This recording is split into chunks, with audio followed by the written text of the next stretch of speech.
자, 세 번째 고엔스탑 주제 열어볼게요. 이 주제를 빼놓을 수가 없겠습니다. 대표님, 2차 전지, 주가 반전 이제 시작일까? 고엔스탑. 저는 고입니다. 고. 네. 진짜 2차 전지 반등 서막 올라간 거예요? 이제 찐 반등이에요? 지금은 제가 뭐 차트를 잠깐 보여드려 볼게요. 지금 네. 시장 화면에 제가 에코프로 BM을 올려놨고요. 에코프로 BM도 있고요. 그 다음에 뭐 에코프로도 있고요. 그리고 뭐 LG 에너지 솔루션 최근에 주가 흐름 견고하게 나오고 있는데 우리가 이런 기업들 같은 경우는 지난 2월 달에 만들어놨었던 이런 저점대가 있죠. 요 자리를 이탈하지 않으면 한번 공략해 보겠다라는 관점으로 저는 업황과도 관련 없이 우리가 좀 볼만한 섹터가 아닐까. 너무 그렇게 많이 보고 있습니다. 빠져서요. 그렇습니다. 우리가 지금 이제 2차 전지가 실적이 언제 개선이 될 것이냐, 실적이 뭐 2분기에 좋아질 것이냐, 3분기에 좋아질 것이냐 이런 이야기들이 있는데 네.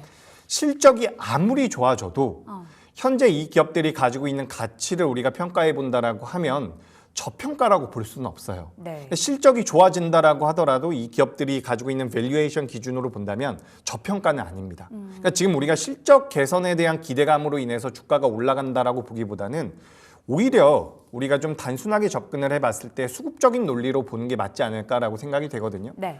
그래서 제가 뭐 이것저것 다 빼고서 답변만 드려보자면 전 2차 전지가 올라갈 가능성이 높다라고 보고 있어요. 그래서 우리가 지금 1월 달에 판매가 된 전기차 쪽에 대한 판매량을 살펴본다면 지금 유럽 같은 경우는 1월 달에 좀 나아지는 모습이 나왔어요. 미국 같은 경우는 전기차 판매량이 그렇게 좋지 못했는데 이건 테슬라의 영향이 컸거든요.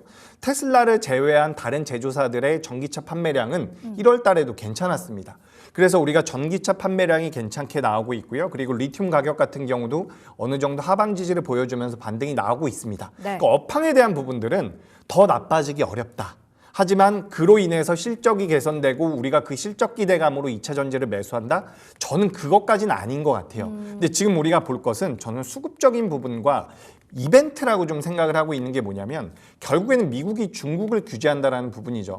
우리가 지금 글로벌 시장에서 흘러가는 흐름을 본다면 미국이 결국에는 중국을 규제함으로써 우리나라 기업이라든지 그 반사 수혜를 받을 수 있는 업종들과 기업들에 대한 분석이 계속해서 진행이 되고 있거든요. 근데 여기서 우리가 잘 생각해 볼 게 뭐냐면 중국이 전 세계에서 가장 잘해야 됩니다. 네.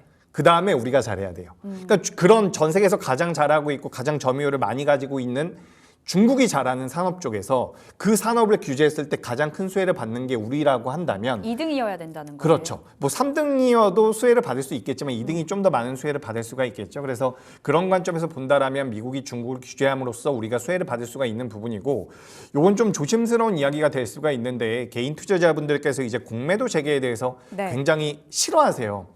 공매도 재개되면 안 좋지 않냐라는 의견을 주시는 경우가 많은데 제가 그냥 이것저것 다 제쳐두고서 이렇게 좀 말씀을 드리고 싶어요. 만약에 재작년이나 작년에 공매도로 인해서 2차 전지가 빠졌다라고 생각을 하신다면 네. 이번에는 공매도 때문에 2차 전지가 반등을 할 가능성도 있다라고 보고 있습니다. 우리가 지금 공매도가 진행된다라는 거에 대해서 부담스러운 부분 분명히 있어요. 저도 개인적으로 공매도 안 좋아하는데 우리가 공매도가 된다라는 것은 시장에 들어올 수 있는 자금, 그러니까 유동성이 공급된다라고 보실 필요가 있거든요. 이게 우리가 원래는 우리나라 파생 시장이 있잖아요. 파생 시장이 있어서 우리가 위클리 옵션 만기일이라고 해서 파생 만기일이 있습니다. 최근에 우리 시장에서 이 만기일마다 변동성이 굉장히 급격하게 커지고 있는 것은 공매도를 막아놨기 때문이라고 보시면 좋아요. 네. 근데 이제 공매도가 재개가 된다라고 한다면 시장에 유동성이 공급이 될 가능성이 높기 때문에 우리 시장에 자금이 조금 더 들어올 만한 여건이 형성될 가능성이 높다라는 말씀을 드리고 네. 추가적으로 그동안 많이 올랐었던 쪽에 대해서는 공매도가 좀 나올 가능성이 있겠죠. 조선주 같은. 그렇죠. 근데 조선주는 그래도 실적을 기반으로 올려놓는 상황이기 때문에 사실 조선주 같은 경우도 공매도가 쉽게 안 나올 수도 있어요. 네. 우리가 숏 스퀴즈라고 해가지고 잘못하면 조선주 공매도 친 그 주체들도 네. 큰 손실이 날 수도 있거든요. 왜냐하면 실적이 기반이 되고 있으니까. 근데 이것은 뭐 다음에 기회가 되면 제가 좀 말씀드릴 거고 실적이 기반이 되는 쪽 같은 경우는 주가가 많이 올라왔다라고 해서 무조건 공매도를 칠 수가 없습니다. 그들도 큰 손실이 날 수가 있기 때문에. 하지만 이제 실적을 기반으로 하지 않고 올라왔었던 섹터들이 몇 개 있어요.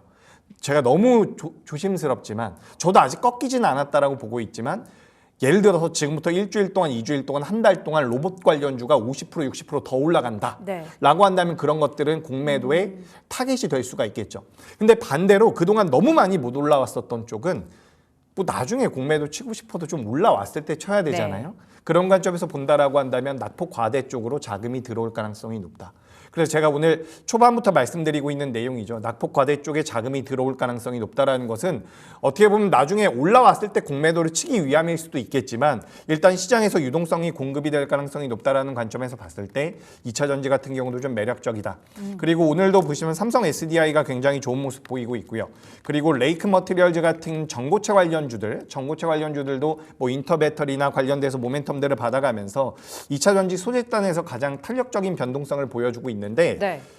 선순환이 나올 가능성도 있다라고 보고 있어요. 우리가 지금 잊으면 안 되는 게 지금 PNT 같은 경우는 매출이 굉장히 잘 나온 장비사거든요. 네. 매출이 잘 나왔습니다. CIS라는 기업도 있어요. 수주잔고가 굉장히 높은 기업들이죠. 그러니까 2차 전지가 모두 다 올라간다는 관점이 아니라 네. 2차 전지 내에서 선순환이 나온다라고 한다면 그래도 매력적인 기업들은 나올 가능성이 높다. 저는 그런 관점에서 첫 번째는 미국이 중국을 규제함으로써 우리나라 2차 전지 관련주들이 매력적일 수 있다. 추가적으로 공매도 재개에 앞서서 자금이 들어올 가능성이 높다. 이렇게 본다면 전 2차 전지는 지난 2월 초에 만들어놨었던 저점대를 손절가로 잡고서 네. 접근해 보는 거는 굉장히 매력적이지 않을까. 전 이렇게 의견 드리겠습니다. 업황적인 측면과 이제 수급적인 측면에서 다 풀어주셨는데 2차 전지 더 나빠질 것도 없다 이런 생각도 들고 그 방금 말씀 주셨듯이 실적이 잘 나오는 기업들 압축해서 보면 좋을 것 같습니다. 고사인 받았고요.